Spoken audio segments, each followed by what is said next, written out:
ನನಗೆ ಬಿಜೆಪಿ ನಾಯಕರು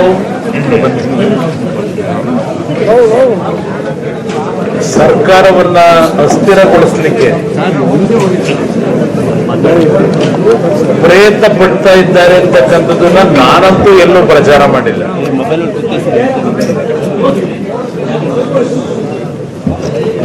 ಮಾಧ್ಯಮದಲ್ಲಿ ಬಂದಂತ ವರದಿಗಳನ್ನ ನಾವೆಲ್ಲ ಗಮನಿಸಿದ್ದೇವೆ.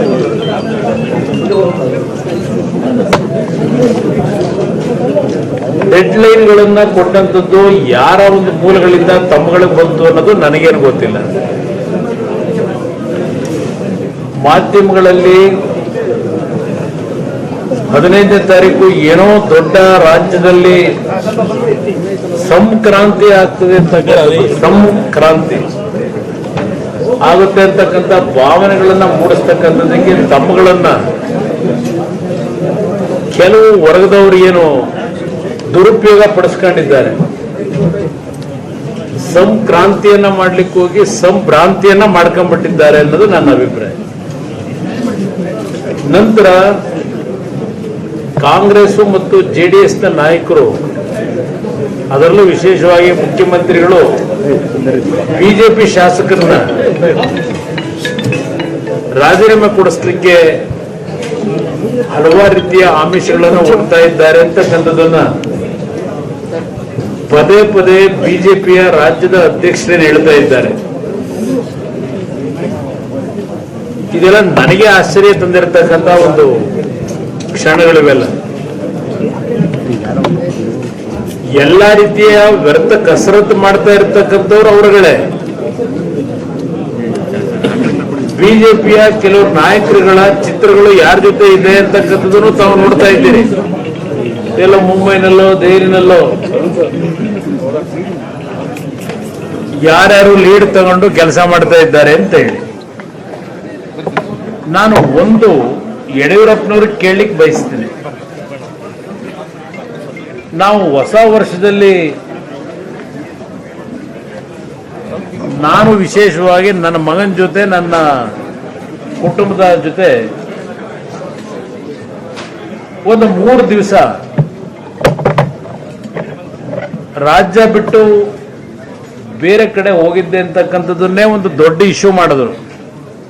ಬರಗಾಲ ಇದೆ ರಾಜ್ಯದೊಳಗೆ, ಈ ಮುಖ್ಯಮಂತ್ರಿಗಳಿಗೆ ಏನು ಜವಾಬ್ದಾರಿ ಇದೆಯಾ, ಈ ಸರ್ಕಾರಕ್ಕೆ ಜವಾಬ್ದಾರಿ ಇದೆಯಾ, ಏನು ರಾಜ್ಯದ ಜನತೆಯ ಪರವಾಗಿ ರೈತರ ಪರವಾಗಿ ಆಕ್ರೋಶಭರಿತವಾಗಿ ನಾಡಿನ ಜನತೆಯ ಸಂಕಷ್ಟಗಳ ಬಗ್ಗೆ ಬಹಳ ಅನುಕಂಪ ಒಬ್ಬರಲ್ಲೇ ಇರತಕ್ಕಂಥದ್ದು ಅನ್ನೋ ರೀತಿಯಲ್ಲಿ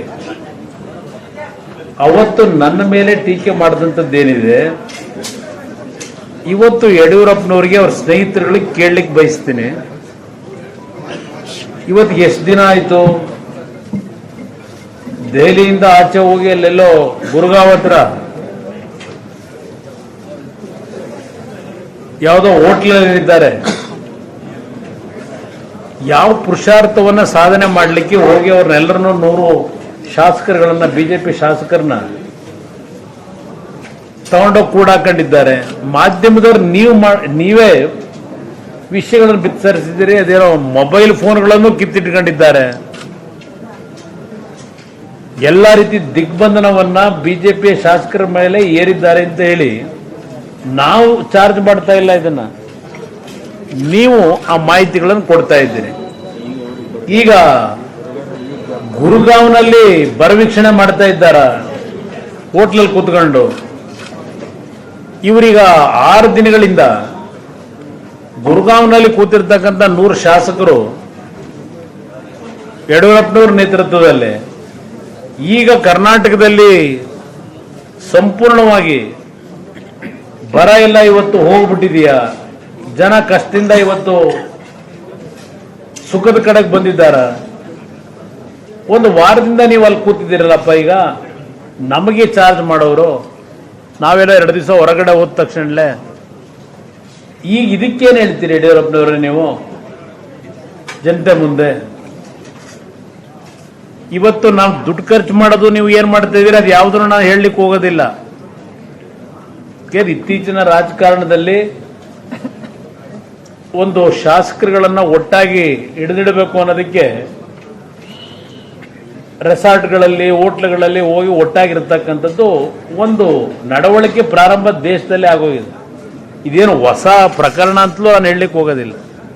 ಆದರೆ ನನಗೆ ಆಶ್ಚರ್ಯ, ನೀವು ನಮ್ಮ ಪಕ್ಷದ ಶಾಸಕರುಗಳ ಬಗ್ಗೆ ಟೀಕೆ ಮಾಡೋರು, ನಿಮ್ಮವ್ರನ್ನ ಸರಿಯಾಗಿ ಇಟ್ಕೊಳ್ಳಿಕ್ಕೇನು, ಕಾಂಗ್ರೆಸ್ ನಾಯಕರಿಗೆ ಏನಾಗಿದೆ, JDSನರಿಗೆ ಏನಾಗಿದೆ, ನೀವು ಸರಿಯಾಗಿ ಅವ್ರನ್ನ ವಿಶ್ವಾಸಕ್ಕೆ ತೆಗೆದುಕೊಳ್ಳದೆ ನಮ್ಮ ಮೇಲೆ ಚಾರ್ಜ್ ಮಾಡ್ತೀರಾ ವಿನಾಕಾರಣ ಅಂತ ಏನು ಹೇಳ್ತೀರ ನೀವು.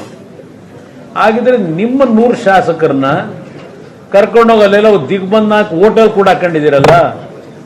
ಹಾಗಿದ್ರೆ ನಿಮ್ಮ ಮತ್ತು ನಿಮ್ಮ ಶಾಸಕರ ನಡುವೆ ಇರತಕ್ಕಂಥ ಭಿನ್ನಾಭಿಪ್ರಾಯಗಳು, ಮನಸ್ತಾಪಗಳು ಏನಿದೆ?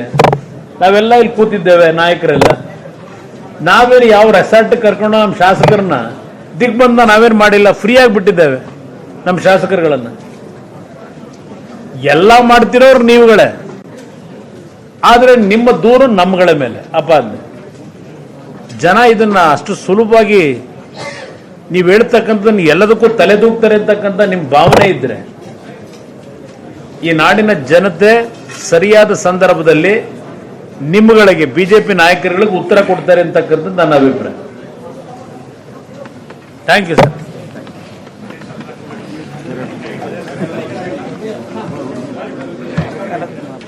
ಇದು ಮುಖ್ಯಮಂತ್ರಿ ಎಚ್.ಡಿ. ಕುಮಾರಸ್ವಾಮಿ ಅವರ ಮಾತು. ಅವ್ರು ಹೇಳೋ ಪ್ರಕಾರ ಎಲ್ಲವನ್ನೂ ಕೂಡ ಬಿಜೆಪಿ ನಾಯಕರೇ ಮಾಡ್ತಾ ಇರೋದು, ಆದ್ರೆ ಅಪವಾದ ಮಾತ್ರ ನಮ್ಮ ಮೇಲೆ ಹಾಕಲಾಗ್ತಿದೆ. ಸಿಂಗಾಪುರಕ್ಕೆ ಹೋದಂತಹ ಸಂದರ್ಭದಲ್ಲಿ ಬಹಳಷ್ಟು ಟೀಕೆಗಳು ಎದುರಾಗಿತ್ತು. ಆದ್ರೆ ಈಗ ಬಿಜೆಪಿ ನಾಯಕರುಗಳು ಏನ್ ಮಾಡ್ತಿದ್ದಾರೆ, ಗುರುಗಾಮದಲ್ಲಿ ಬರವೀಕ್ಷಣೆ ಮಾಡ್ತಾ ಇದ್ದಾರೆ ಅಂತ ಮಾರ್ಮಿಕವಾಗಿ ಪ್ರಶ್ನೆಯನ್ನ ಕೇಳಿದ್ದಾರೆ. ಆ ಮೂಲಕ ನೇರ ವಾಗ್ದಾಳಿಯನ್ನ BS ಯಡಿಯೂರಪ್ಪನವರ ಮೇಲೆ ಮಾಡಿದ್ದಾರೆ. ಶತಾಯಗತಾಯ ಸರ್ಕಾರವನ್ನು ಬೀಳಿಸುವಂತ ಪ್ರಯತ್ನವನ್ನು ಮಾಡ್ತಿರೋದು ಬಿಜೆಪಿ. ನಾವೇನು ನಮ್ಮ ಯಾವ ಶಾಸಕರನ್ನು ಕೂಡ ರೆಸಾರ್ಟ್ ನಲ್ಲಿ ಇಟ್ಕೊಂಡಿಲ್ಲ, ನಾವೆಲ್ಲರೂ ಕೂಡ ಫ್ರೀ ಆಗಿ ಬಿಟ್ಟಿದ್ದೀವಿ. ನೀವ್ ಯಾಕೆ ದಿಗ್ಬಂಧನದಲ್ಲಿ ನಿಮ್ಮ ಶಾಸಕರನ್ನ ಇಟ್ಟಿದ್ದೀರಿ? ಮೊದಲು ನಿಮ್ಮೊಳಗೆ ಇರುವಂತಹ ಭಿನ್ನಾಭಿಪ್ರಾಯಗಳನ್ನ ಶಮನ ಮಾಡ್ಕೊಳ್ಳಿ, ಅದನ್ನ ಸರಿ ಮಾಡ್ಕೊಳ್ಳಿ, ನಂತರ ಕಾಂಗ್ರೆಸ್ ಮತ್ತು JDS ಬಗ್ಗೆ ಮಾತನಾಡಿ ಅಂತ ಈಗ CM ಕುಮಾರಸ್ವಾಮಿ ಅವರು ಆಪರೇಷನ್ ಕಮಲದ ವಿಚಾರದ ಬಗ್ಗೆ ನಡೆಸಿರುವಂತ ಸುದ್ದಿಗೋಷ್ಠಿಯಲ್ಲಿ ಮಾತನಾಡಿದ್ರು.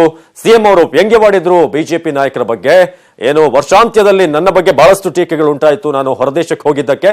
ಈಗ ಬಿಜೆಪಿಯ ನಾಯಕರು ಗುರುಗಾಮ್ನ ರೆಸಾರ್ಟ್ ನಲ್ಲಿ ಏನ್ ಮಾಡ್ತಿದ್ದೀರಿ? ಕಳೆದ 6 ದಿನಗಳಿಂದ ಇದಿರಲ್ಲ, ಅಲ್ಲೇನೋ ಬರ ವೀಕ್ಷಣೆಯನ್ನ ಮಾಡ್ತಿದ್ದೀರಾ? ಕರ್ನಾಟಕದಲ್ಲಿ ಈಗ ಬರಗಾಲ ಇಲ್ವಾ ಅಂತ ಕೇಳಿದ್ದಾರೆ.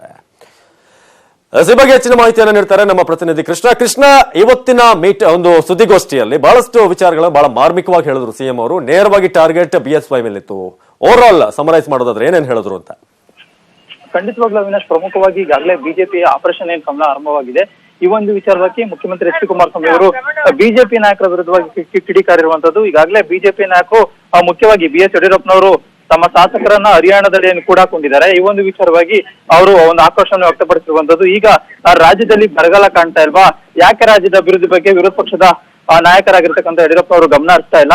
ಹೀಗಾಗಿ ಈ ಒಂದು ವಿಚಾರದಲ್ಲಿ ಯಾಕೆ ಅವರು ನಿರ್ಲಕ್ಷ್ಯ ತೋರ್ತಾ ಇದ್ದಾರೆ ಅನ್ನೋ ಒಂದು ಆಕ್ರೋಶವನ್ನು ವ್ಯಕ್ತಪಡಿಸಿರುವಂತದ್ದು. ಜೊತೆಗೆ ನಾವೇನು ಆಪರೇಷನ್ ಕಮಲ ವಿಚಾರ ಸಂಬಂಧಪಟ್ಟಂತೆ ಯಡಿಯೂರಪ್ಪನವರು ಏನು ಅಸ್ಥಿರ, ನಾನು ಸಮ್ಮಿಶ್ರ ಸರ್ಕಾರವನ್ನ ಅಸ್ಥಿರಗೊಳಿಸ್ತೀನಿ ಅನ್ನುವಂತ ಮಾತನ್ನ ಯಡಿಯೂರಪ್ಪ ಹೇಳಿದ್ದಾರೆ ಅನ್ನುವಂತ ಮಾತನ್ನ ನಾನು ಎಲ್ಲೂ ಕೂಡ ಹೇಳಿಲ್ಲ. ಹಾಗಾಗಿ ಮಾಧ್ಯಮಗಳಲ್ಲಿ ಬರ್ತಾ ಇರುವಂತಹ ವಿಚಾರಗಳನ್ನ ಅಷ್ಟೇ ನಾನು ನೋಡಿದ್ದೀನಿ. ಹೀಗಾಗಿ ಯಾವುದೇ ಕಾರಣಕ್ಕೂ ಕೂಡ ನಮ್ಮ ಶಾಸಕರನ್ನು ಎಲ್ಲೂ ಕೂಡ ನಾವು ಕರ್ಕೊಂಡು ಹೋಗಲ್ಲ. ರೆಸಾರ್ಟ್ ಆಗಿರ್ಬೋದು, ಮತ್ತೆ ಯಾವುದೇ ಒಂದು ಹೋಟೆಲ್ಗೂ ಕೂಡ ಕರ್ಕೊಂಡು ಹೋಗೋದಿಲ್ಲ. ನಮ್ಮ ಸರ್ಕಾರ ಸುಭದ್ರವಾಗಿದೆ. ಹೀಗಾಗಿ ಯಡಿಯೂರಪ್ಪನವರು ಮುಖ್ಯವಾಗಿ ರಾಜ್ಯದ ಅಭಿವೃದ್ಧಿಗೆ ಗಮನ ಕೊಡಬೇಕು. ಈ ಒಂದು ಆಪರೇಷನ್ ಕಮಲ ಏನಿದೆ ಅವೆಲ್ಲ ವಿಚಾರಗಳನ್ನ ಪಕ್ಕಕ್ಕೆ ಇಟ್ಟು ಅದನ್ನೆಲ್ಲ ಬಿಟ್ಟು ರಾಜ್ಯದ ಅಭಿವೃದ್ಧಿ ಬಗ್ಗೆ ಗಮನ ಕೊಡಬೇಕು ಅನ್ನೋ ಒಂದು ಮಾತನ್ನ ಮಾರ್ಮಿಕವಾಗಿ ಇವತ್ತು ಎಚ್.ಡಿ. ಕುಮಾರಸ್ವಾಮಿ ಅವರು ಹೇಳಿರುವಂತದ್ದು. ಅವಿನಾಶ್, ಕೃಷ್ಣ, ಇನ್ನೊಂದು ನಾವು ಒಗ್ಗಟ್ಟಾಗಿದ್ದೀವಿ ಅಂತ ಮತ್ತೊಂದ್ಸಲ ಮೆಸೇಜ್ ಅನ್ನ ಪಾಸ್ ಮಾಡಿದ್ರ ಅಂತ ಬಿಜೆಪಿ ಅವರಿಗೆ. ಯಾಕಂದ್ರೆ ಪರಮೇಶ್ವರ್ ಅವರು ಕೂಡ ಪಕ್ಕದಲ್ಲೇ ಕೂತಿದ್ದಾರೆ, ನಾವು ಇನ್ನೂ ಗಟ್ಟಿ ಆಗ್ತಾ ಇದೀವಿ ಅನ್ನೋ ಒಂದು ಮೆಸೇಜ್ ಅಂತ ಇದು. ಖಂಡಿತವಾಗ್ಲೂ ಅವಿನಾಶ್, ಅವರ ಮಾತಿನಂತೆ ಅವರು ಇಬ್ರು ಕೂಡ ಒಗ್ಗಟ್ಟಾಗಿದ್ದೇವೆ ಅನ್ನೋ ಒಂದು ಸ್ಪಷ್ಟ ಸಂದೇಶವನ್ನ ಇವತ್ತು ಮುಖ್ಯಮಂತ್ರಿ ಎಚ್.ಡಿ. ಕುಮಾರಸ್ವಾಮಿ ಅವರು ಕೊಟ್ಟಿರುವಂತದ್ದು. ಈಗಾಗಲೇ ಏನು ಇವತ್ತು ಸಂಜೆ ಕೆಲ ಕಾಂಗ್ರೆಸ್ನ ಅತೃಪ್ತ ಶಾಸಕರು ರಾಜೀನಾಮೆ ಕೊಡ್ತಾರೆ ಅನ್ನುವಂಥದ್ದು ಸಾಕಷ್ಟು ಚರ್ಚೆ ಆಗ್ತಾ ಇರುವಂತದ್ದು. ಹೀಗಾಗಿ ಬಿಜೆಪಿ ಅವರು ಕೂಡ ಅದೇ ವಿಶ್ವಾಸದಲ್ಲಿದ್ದಾರೆ. ಏನು ಕಾಂಗ್ರೆಸ್ನ ಅತೃಪ್ತ ಶಾಸಕರು ರಿಸೈನ್ ಮಾಡ್ತಾರೆ, ಹೀಗಾಗಿ ಸರ್ಕಾರ ತಾನಾಗೆ ತಾನು ಬೀಳುತ್ತೆ, ನಂತರ ನಾವು ಸರ್ಕಾರ ರಚನೆ ಮಾಡಬಹುದು ಅನ್ನೋ ಒಂದು ವಿಶ್ವಾಸವನ್ನ ಇನ್ನೂ ಕೂಡ ಇಟ್ಕೊಂಡಿದ್ದಾರೆ. ಹೀಗಾಗಿ ಈ ಒಂದು ವಿಚಾರವನ್ನು ಇಟ್ಕೊಂಡು ಇವತ್ತು ಮುಖ್ಯಮಂತ್ರಿ ಎಚ್.ಡಿ. ಕುಮಾರಸ್ವಾಮಿ ಅವರು ಒಂದು ಮೆಸೇಜ್ ಕೊಟ್ಟಿರುವಂತದ್ದು. ಈಗ ನಾವೆಲ್ಲರೂ ಕೂಡ ಕಾಂಗ್ರೆಸ್ ಹಾಗೂ JDS ನ ಏನು ನಮ್ಮ ನಾಯಕರೇನಿದ್ದೇವೆ ಎಲ್ಲರೂ ಕೂಡ ಒಗ್ಗಟ್ಟಾಗಿದ್ದೇವೆ ಅನ್ನೋ ಒಂದು ಸ್ಪಷ್ಟ ಸಂದೇಶವನ್ನ ರಾಜ್ಯ ಬಿಜೆಪಿ ನಾಯಕರಿಗೆ ಇವತ್ತು ಮುಖ್ಯಮಂತ್ರಿ ಎಚ್.ಡಿ. ಕುಮಾರಸ್ವಾಮಿ ಅವರು ಕೊಟ್ಟಿರುವಂತದ್ದು. ಅವಿನಾಶ್, ಧನ್ಯವಾದ ಕೃಷ್ಣ ಮಾಹಿತಿಗಾಗಿ.